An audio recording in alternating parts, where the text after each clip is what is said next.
Just over 3,000 pounds, Winnebago 1700 Bunkhouse. Originally right here from Haylett RV, not that long ago, just coming back in on trade. Folks loved it, but their family grew and they needed to get something a little bit bigger. So what's cool, they're getting something really high class, late model, really actually might qualify for same as new finance due to its young age.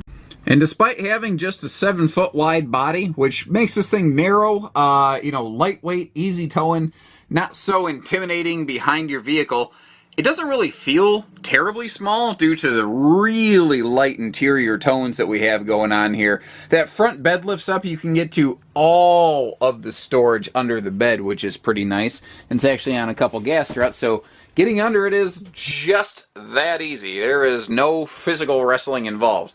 Now, they left this whole front cavity basically wide open as much as they could. There is a small portion right there that's utilized for, I think, the water heater, but other than that, it's pretty much wide open, and then you just drop the bed back down, and boom, there you go.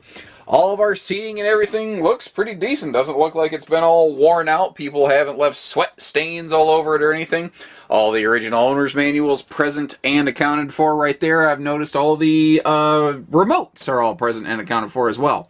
Our windows here tilt open for airflow, so they're very handy for rainy days, and all of our windows, with the exception of one by the kitchen for fire safety reasons, also are all pleated nightshades. We've got pocket screwed cabinetry, which is going to help us hold together a little bit longer. Basically, this is all screwed together. And then a really cool thing, the previous owners upgraded the vent right here to include a power fan so that you can get some great airflow going in this little guy. As we spin around, they didn't waste an opportunity, gave us storage anywhere they could, and we also have a full-size 13,500 BTU air conditioner, and this is a traditional 6.5-foot interior height. It's not a reduced height camper, which is pretty common when you get into these little guys. Dinette here is simple, but effective. You know, you could put a small family over here, and it can fold down into an extra sleeper. There is storage below it, but what you don't have is carpet or vents in the floor. This is easy cleaning, kid and pet friendly. So we spin around up here, we got our handy little entertainment system, Bluetooth. In this one, this is a little different. You've got DVD here, then like your Bluetooth and stereo up here. That's something that Winnebago actually had to do for a very brief time just due to supplier shortages. They didn't want to stop building just because the supplier couldn't keep up. Another really important note on this little guy is it does have the same gas and electric fast recharge water heater as like a bigger Winnebago, but here in a smaller package, and most little trailers don't have that. This is also a couple more details right here. Like you see, it actually has the TV included with it, which a lot of little guys like this don't. And there is a freezer drawer down inside of that gas and electric refrigerator. Something else to point out over here behind the bathroom door, we've got our converter box. Above that's our furnace. And then we do have a nice pantry right here. So you do have good kitchen storage in this little thing. Again, they had just enough space in here for the family as it was, and the family got a little bit bigger, and the camper got a little bit smaller, basically, and it didn't quite fit. And this is cool back here. What they did in the bathroom is great. Good legroom, but an easy step-in shower with surround paneling and a skylight as compared to a traditional travel trailer tub. That's a nice touch and a great find here. Like all Winnebagos, this has a T60 gel coat fiberglass skin, which is the same type of thing you find used on diesel pushers, which is not the same type of thing you typically find on a towable RV. It is a far higher grade material. If there's little scuffs or scratches, they can be buffed out. You'd never see a signature of it there. It also has just far higher reflectivity, and it just looks great. So 7 foot wide means it's easier to see around. It doesn't feel as bossy behind your vehicle. When you look in your rearview mirror, it's not like, holy crap, look at this giant thing. It's not quite so intimidating or scary, you know. This does have an all aluminum skeleton.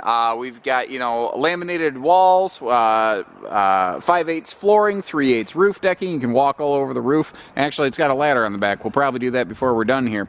Again, that is a fast recharge water heater, not a gas manual ignition, as is usually the case in a single axle. This is one of the more expensive single axle varieties we've ever had here at Haylett RV, but it's also got more equipment than most. Also, a full outside utility shower is kind of a nice find, so you can hose the kids off so they don't smell like turtles when they get into your camper after swimming in the lake. Separate cable and satellite hookups, should you be so inclined. Tires look good, they're all original, and it does have a galvanized steel shield above that tire within that wheel well to kind of help prevent from blowout damage. And again, just a quick look down the sidewall here, and you can see the truly mirror-like reflectivity that you have here. Now this door to the bunks can deadbolt, so you don't have to worry about kid security at night. But what its main purpose here is, you can flip this bunk up out of the way and have yourself a handy little cargo garage. It latches up in that corner so that you don't have to manually juggle it every time. And everything, I mean, mechanically, this thing appears to be in just great working order. Folks didn't have it long enough to wear it out or anything like that. Let's see here. We'll get up on the roof in just a second. Let me whip around the other side. Spare tires never touched the ground, never seen the light of day inside that Winnebago cover.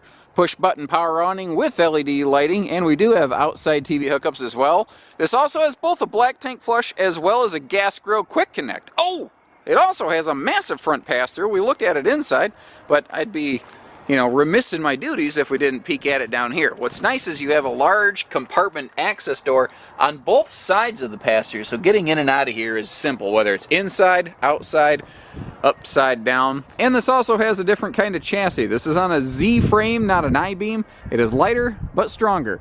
Typically, it'd mean more money, but in the used market, you guys are saving.